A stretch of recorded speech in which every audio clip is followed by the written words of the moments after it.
Are you ready? Grab your paper and your pen and let's go.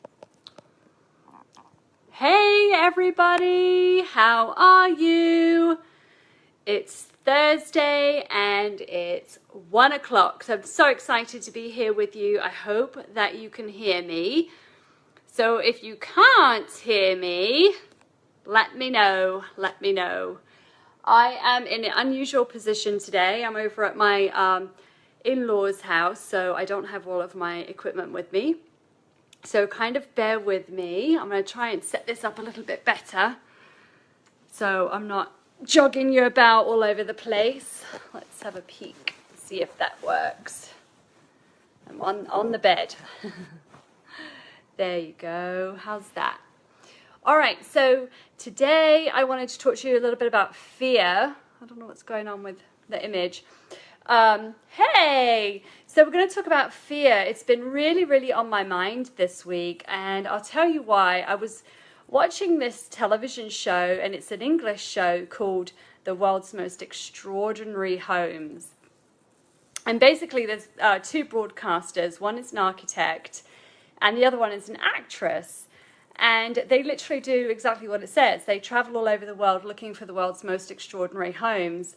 And then they talk about the architecture, and they go in there and they stay at these grand houses. And they really enjoy themselves. And they get to, hi Alyssa, and they get to walk around these homes, and they get to really take in the scenery and these grand views that these people pay for all over the world. Well, whilst I was watching it, one of the co-hosts, the actress, they had to go up to this home that the only way you could get to it was via a cable car. You know, like one of those ski slope cars on these big cable ropes. And she's terrified of heights, absolutely terrified of heights. So she's got this huge fear she's got to overcome for this TV show.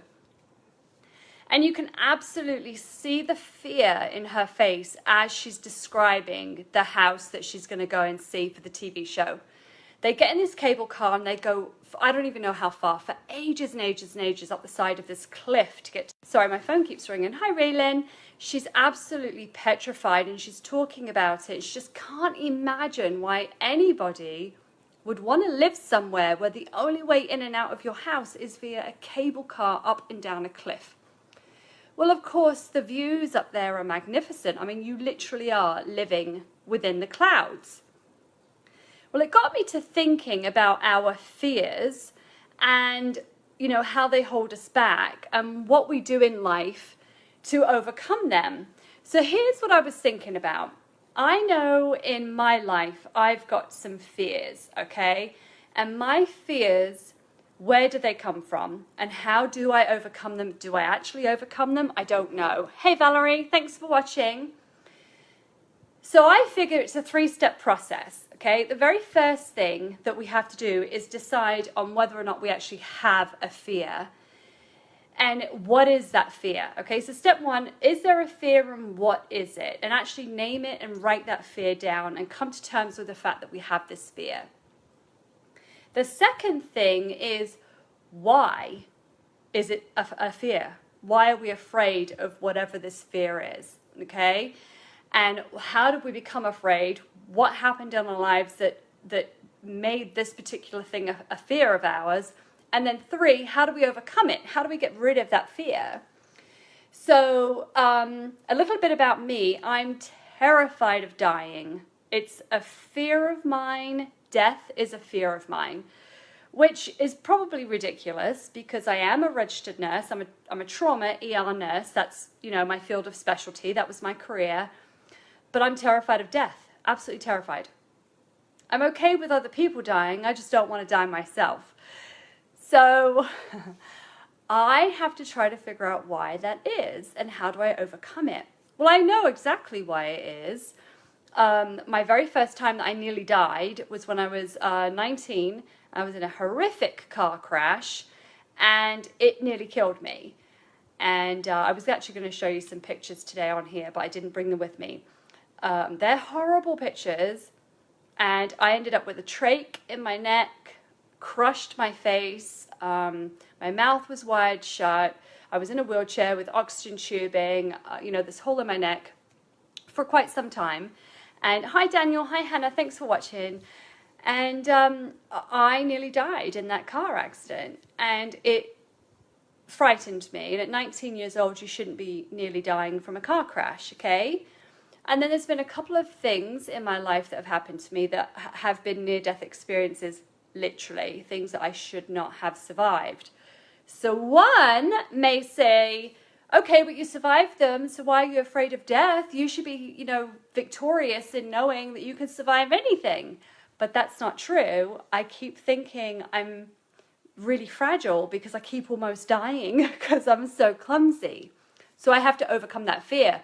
And the fact is, I project that fear onto others. So like my children, I keep them close because I don't want them doing things that I'm afraid will kill them, because obviously I'm terrified of death.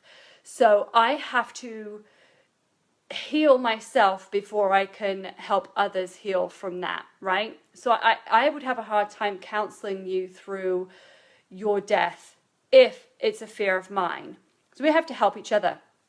So like my daughter, she's 14 years old. She says to me yesterday, hey, Mum, I can start driving next year. You know what I'm going to do? I said, what? She goes, I'm going to park down by the river in the quiet where nobody is amongst the trees and do my homework every day after school. I don't think so.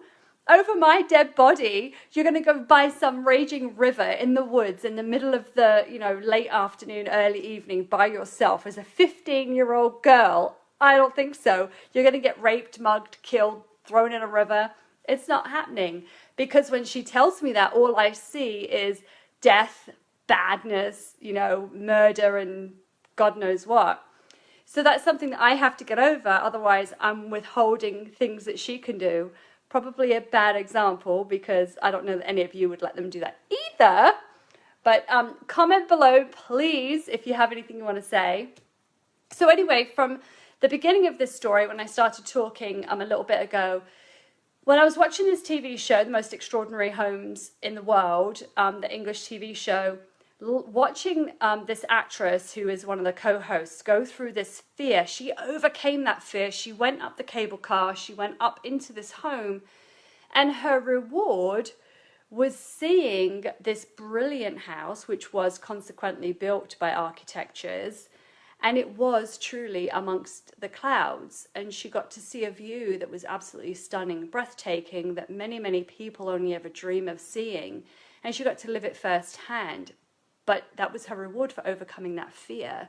And she would have missed that moment if she hadn't have overcome that fear.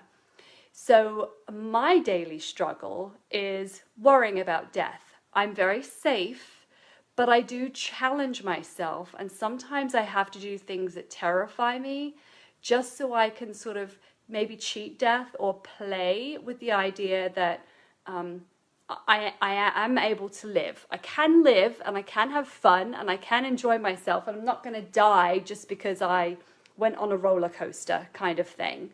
So the 3 steps to fear that I have decided we need to do today is 1, decide whether or not you have a fear and name it. Call it something.